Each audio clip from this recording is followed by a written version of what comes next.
So we've got our title, we have a couple of clips, transition, another clip, but we don't have any audio. So it's just a silent film, which isn't bad, but you probably want some sort of audio there. So what we'll do now is we'll head over back to the My Media or into audio. You can choose whichever one that you want.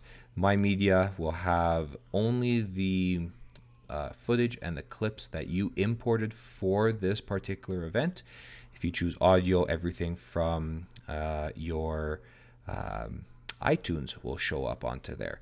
Because we've already downloaded, we're going to click on My Media, find our audio file, select it, and we'll drag it in to our timeline. You'll notice that it's green and it usually will snap to the bottom. I usually keep my audio on the bottom. You can put it on top if you want. It doesn't really matter. Just for when I'm teaching, I like to have some continuity, so I tell all the students to put your audio in on the bottom. You can choose where you want it to start. So maybe you want it to start halfway through your title. If you do that, go back to the beginning, hit spacebar, you should be able to see and hear your video.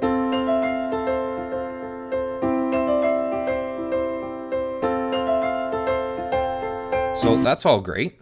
We've got our audio attached. If you don't like where it starts, you can always move it around, and wherever you see your playhead here with the little green notch up there, that's exactly where your audio will start. What most people like to do is they like their audio to start at the beginning, but they don't want it to start all of a sudden.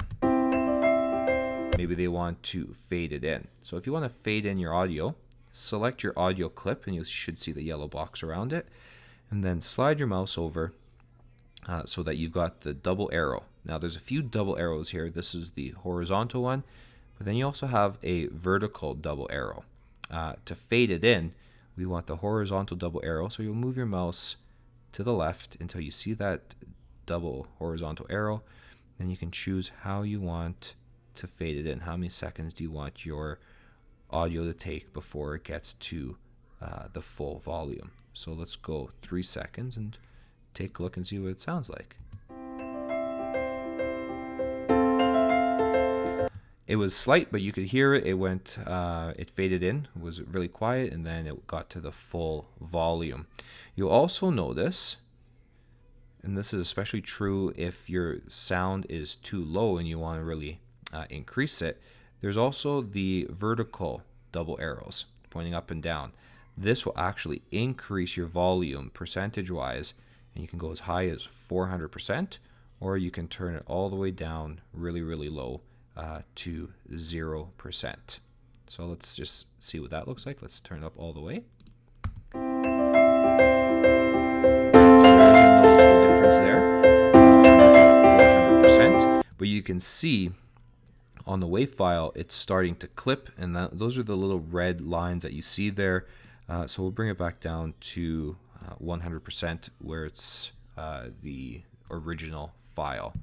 And that's how you add audio to your iMovie.